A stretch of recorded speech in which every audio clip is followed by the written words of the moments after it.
Hi, this is Sean, and welcome to my YouTube retirement channel. A couple of weeks ago, I did a video on learning a foreign language as an adult. In my case, I restarted the study of French at the age of 45, and that's been 10 years. And in those 10 years, I've reached I would say, intermediate to advanced level of written and spoken French. Now, during my earlier video, I had emphasized several points, but three key items were pronunciation, listening comprehension via comprehensible input, and vocabulary building. I'd like to build on those points from last time and provide more details of my routine, which hopefully you'll find useful. First, pronunciation. I had emphasized in my earlier video that not only is correct pronunciation, important to make yourself understood in your target language, but I also believe it is critical to understanding others.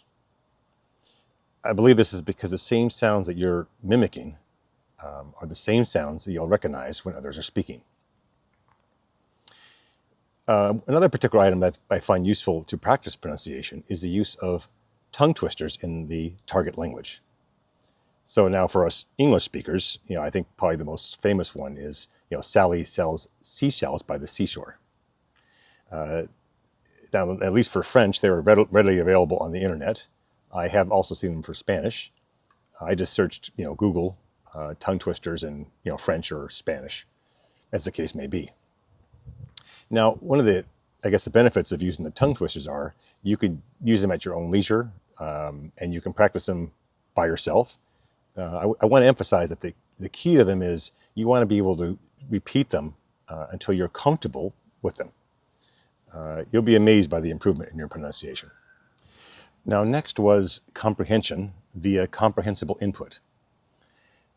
Now, we had discussed in the last video that you want to try to target around 80% comprehension for your target language. But I also want to emphasize that it's important to have a variety of materials, not just in topic to build your vocabulary, but also a variety of voices. So it could be, men and women, younger and older, because as in real life, we need to be able to understand, people in the street, different ages, different backgrounds. Those are all important. And I want to emphasize that the 80+% of comprehension is critical, because if you don't understand it, you probably won't enjoy it. Now, when it comes to identifying material, I've been recently doing this, and I think it's actually helped me locate and broaden the ability to locate more material. So on YouTube, you can slow the features down by some percent. I've been finding material that might otherwise be difficult to understand by slowing it down to 95%, maybe 90, but 95 is a good number. If you drop below 90, the people tend to sound intoxicated and actually is more difficult to understand if it's too slow. But I had an example this morning. I was listening to an interview on the Le Figaro network on YouTube. It was an interview between an author and the interviewer. And it was frankly difficult to understand. I had not read the book, but I wanted to kind of get an idea of, that level of discussion about a novel. And I slowed it down to 95%, and it did help me understand more of the text and the words. And I was able to identify a new word, a new vocabulary word. But it worked much better with a slower percent. And eventually, you can raise the percent to 100%. But between 90 and 100, I think you'll find it very encouraging to be able to broaden your horizons of material to listen to. The next item was vocabulary building, in this case, via reading. Reading is a great way to build your vocabulary in any language, but in particular for your foreign language learning. But we're going to do reading and vocabulary building with a twist. We're going to do a compound exercise by reading aloud. And in this way, you can work on your comprehension and pronunciation. Now, finding reading material can be difficult. Not so much finding any material, but finding material that you understand and, importantly, enjoy.